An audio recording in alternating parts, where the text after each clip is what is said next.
Hey folks, how you doing? My name is Dan Golarz. This is the Dan Golarz Show. I'm starting a series today called The Future of Medicine. I am, full disclaimer right now, I'm not a doctor. I'm not a doctor, so does not count as official medical advice in any way, shape, or form. Does not count as official medical advice. So everything I say in this video, double check it, triple check it. It's not official medical advice. I'm not a doctor. Today we're going to be talking about something called the future of medicine. As I said, this is a Dan Golarz show, and we're talking about the future of medicine. Today we'll be talking about something called branch retinal vein occlusion of the eye. Retinal vein occlusion, there's central retinal vein occlusion, there's branch retinal vein occlusion. And if you don't know what a retinal vein occlusion is, it's a blockage. It's basically an eye stroke. It's a blockage in your eye that requires ongoing injections, sometimes for years. And it's, not something you want. It can really mess things up for you. And typically people have to get injections in their eye. So most of the time it's only one eye, but it could be two eyes. Unfortunately, the situations like that are out there. And right now, what's going on is people have to be on injections sometimes indefinitely. I've heard some of there's Avastin, there's Eylea, and there's Vabysmo. And sometimes there are people who need to be on those, unfortunately, indefinitely.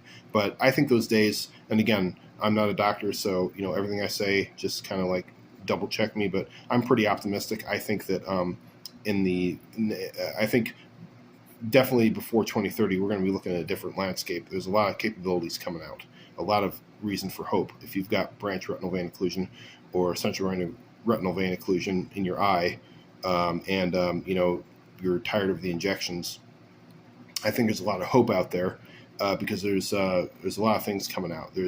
I'll say them, Annexin A5. There's these are potential capabilities in medicines.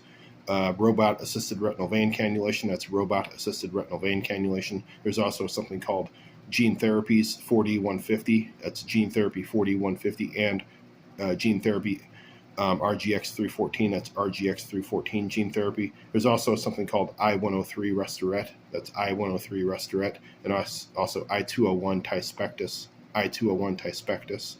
There's also something called TKI, tyrosine kinase inhibitors. All of these medications that I mentioned, I've heard, and again, I'm not a doctor, double check me, triple check me. I've heard that they could potentially either get, make it so you don't ever need an injection again in your eye, or that, you would need you certainly wouldn't need frequent injections.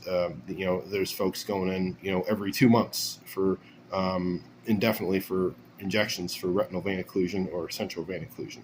And, that's obviously kind of messes with your head if you're dealing with that kind of a situation. But there is reason to hope, okay? I believe, I am of the persuasion there's reason to be optimistic. There's lots of things going on with artificial intelligence. There's lots of things going on. They're finding things left and right that are changing people's lives, and all across the medical spectrum, all across for whatever ailments are out there. Lots of ailments, and I shouldn't say all of them, unfortunately, but lots of ailments, lots of things that are messing up people's lives. Slowly but surely, I believe they're finding medications and therapies that are they're really changing people's lives for the better. And I'll say those again. There's Annexin A5, there's robot-assisted retinal vein cannulation, there's RGX314 gene therapy, 4D150 gene therapy, there's I-201 Tispectus, I-103 Restoret, and TKI tyrosine kinase inhibitors. Again, double check me, triple check me. I'm not necessarily standing behind these things I say. I'm not a doctor. I've just heard that these capabilities are potentially coming. Okay, so I'm not a doctor. I'm not an expert. These are all potentials. These are all maybes and probablys right now. But I feel as though I'm optimistic that if you suffer from branch retinal vein occlusion or central retinal vein occlusion of the eye from an eye stroke, there is reason to hope that someday in the very near future, probably I hope before 2030, this will all be a much different situation for the better.